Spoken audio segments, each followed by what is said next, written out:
English story.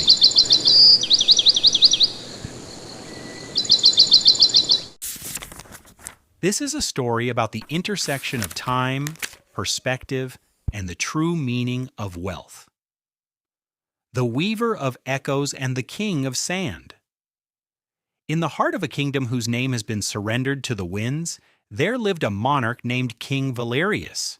He was a man who measured his life by the accumulation of gold and the expansion of borders. To Valerius, every minute was a transaction, and every person was a tool.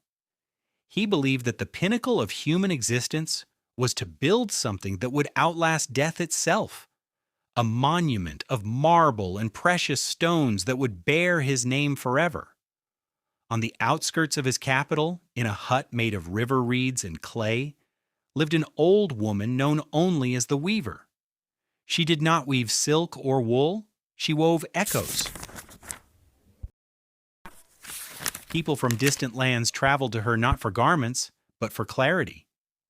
They said that her tapestries didn't show what was, but what mattered. One evening, plagued by a growing sense of emptiness despite his vast riches, Valerius visited the Weaver. He entered her humble dwelling, his purple robes trailing in the dust. "Weaver," the king demanded, "I have built the tallest towers and conquered the widest plains.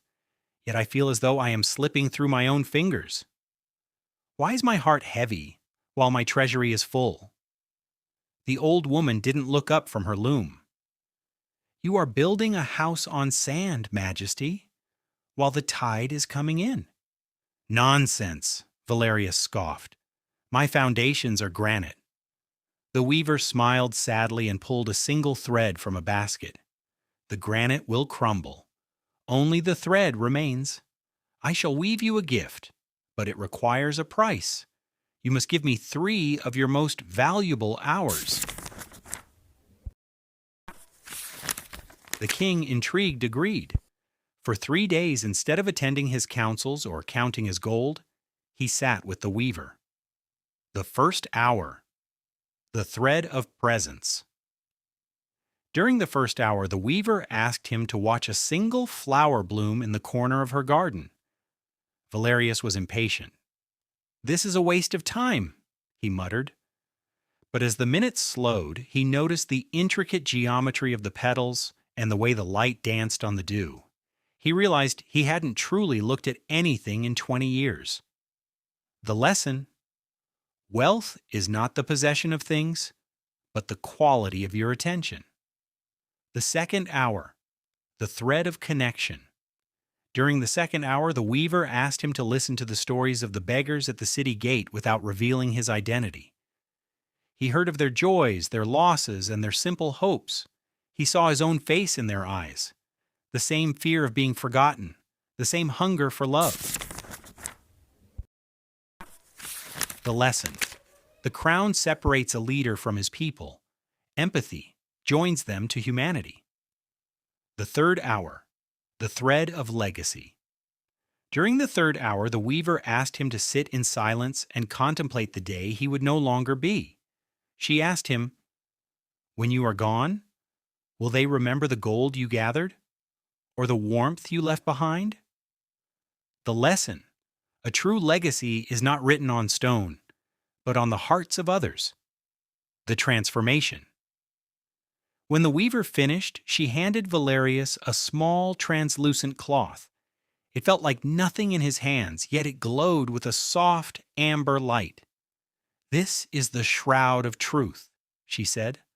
"Look through it at your kingdom." Valerius returned to his palace and looked through the cloth. His golden throne looked like rusted iron. His marble pillars looked like chalk. But when he looked at the gardener tending to the roses, the gardener glowed like a star. When he looked at a mother singing to her child, the light was blinding. He understood then that his monuments were ghosts. The only things that had real substance were the moments of kindness, the flashes of beauty, and the connections between souls. The wisdom of the Weaver. The king spent the rest of his days differently. He built schools instead of statues. He spent time in the markets instead of the treasury. He learned that time is the only currency that cannot be earned back, and to spend it on ego is the ultimate bankruptcy. When Valerius finally passed away, his great marble monument was never finished. It stood as a half-carved ruin, eventually reclaimed by the desert. However, centuries later, the people of that land still told stories of the gentle king who had listened to the wind and cared for the smallest flower. The sun does not ask for permission to shine, and the wind does not seek a name for its journey. True greatness is found in the quiet service of the soul. For while gold stays in the earth, love travels beyond the stars. The end.